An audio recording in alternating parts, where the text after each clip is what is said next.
Vanuatu.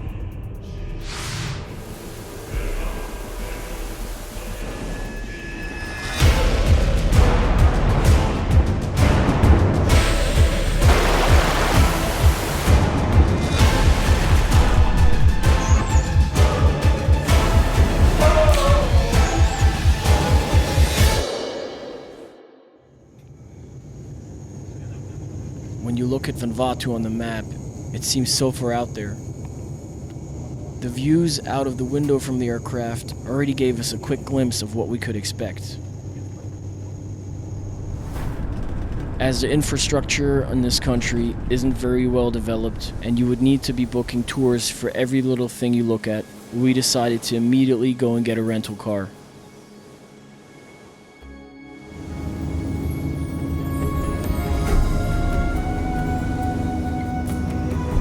The first island we explored was Efate.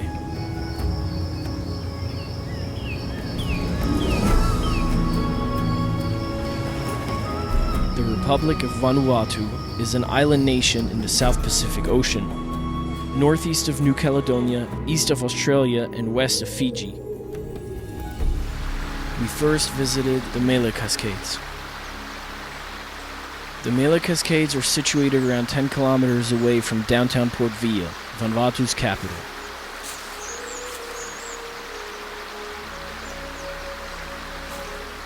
It consists of a 35-meter waterfall that flows down into a series of aquamarine pools and cascades.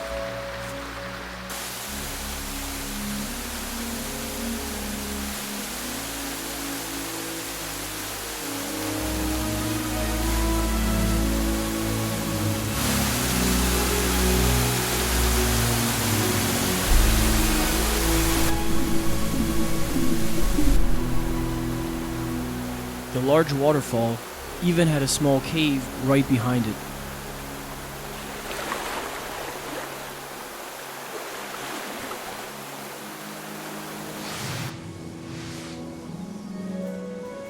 It feels like I can literally see and hear time passing by every time I approach a waterfall. Just sitting there and watching the water rush down consistently makes me feel so much gratitude for life.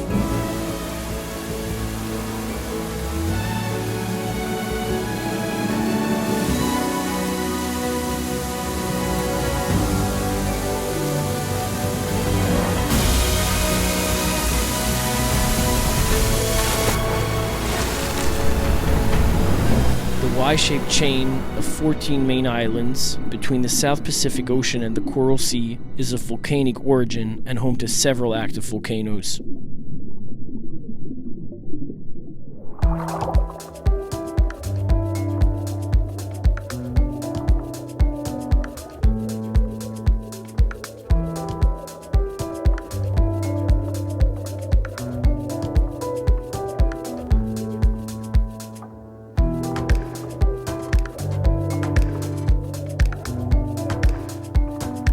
This country is prone to significant year-round seismic and volcanic activity, with associated risks of tsunamis.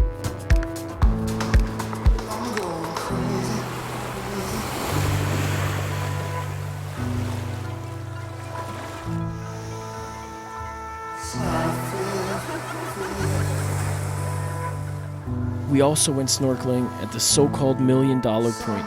Espirito Santo was occupied by the US military during World War II and was used as military supply base, naval harbor, and airfield after the attack of Pearl Harbor. This was an important base for the US to launch their attacks on the Japanese in the Pacific. At this time, parts of Vanuatu were still under British and French colonization. The Americans couldn't afford to ship the many tracked and wheeled vehicles, forklifts, heavy machinery, and even boats back to the homeland. So the US military offered all their goods for a ridiculously low price, charging only 6 cents to the dollar. Yet, the British and French declined the offer, hoping to get it for free. As a resolution, the American government decided to dump their entire machinery into the southern coast of the island. The dumping caused contamination of the waters through fuel, rubber, metal, and other waste, leaving the local Vanuatuans shocked at the carnage.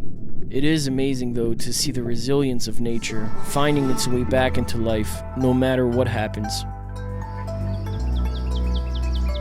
This country has the most luminous, turquoise, and clear natural blue holes spread across the entire country. The deep circular ponds are formed through freshwater streams underground. When rain falls onto volcanic mountains, it flows into corroded limestone caves and reaches the surface in coastal areas. We explored 1 blue hole on Efate and 2 blue holes on Espirito Santo.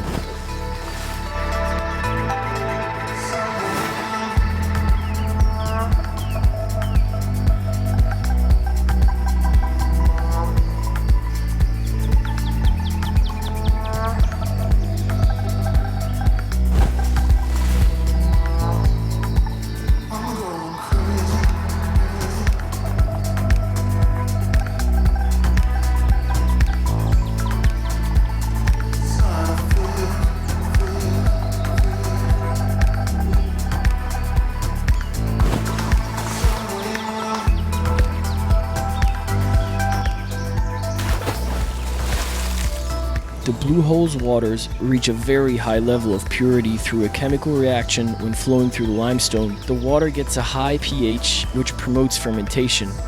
While limestone adds minerals like calcium, it filters out impurities like iron.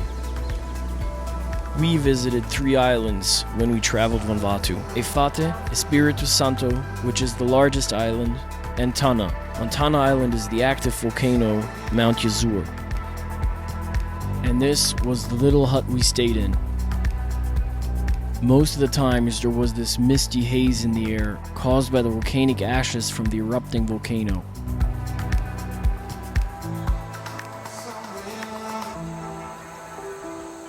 Not just could we see the volcano from our room, we could also hear it. Every time before we climbed Mount Yazur, the Vanuatuans did this very intense, traditional religious dance.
Mount Yazur for 2 sunrises and 1 sunset in total. Twice we were hit by heavy winds and strong rainfalls. The weather patterns here seem to be crazy. From 1 second to another, we would have strong winds and heavy rainfalls, just to 2 minutes later have the sun out and passing clouds.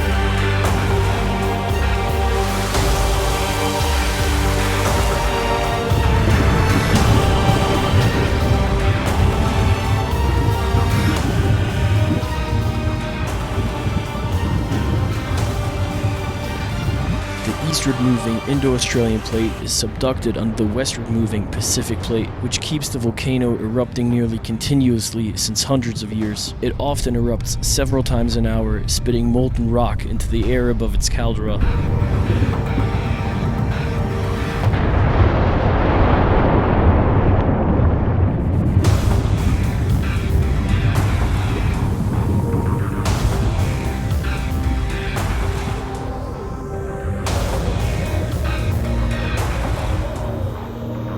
standing on the edge of a volcano, feeling the ground shake beneath your feet, the shockwave in the face, the heat from the lava makes you feel tiny, maybe even meaningless.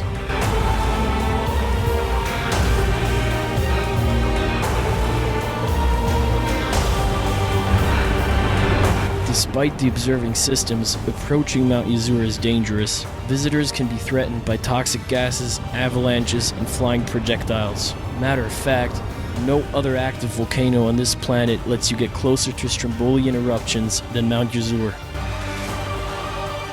We couldn't believe how much life there was right next to something so deadly, so dangerous. The people from the local village even had a snowboard to rent out.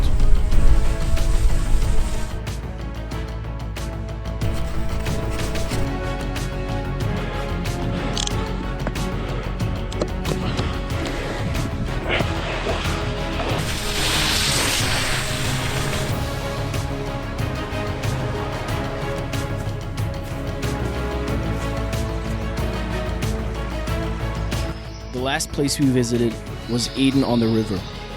We hiked through lush rainforest several times across a crystal clear river that ended up in a beautiful aquamarine pool with a picturesque cascade waterfall flowing into it.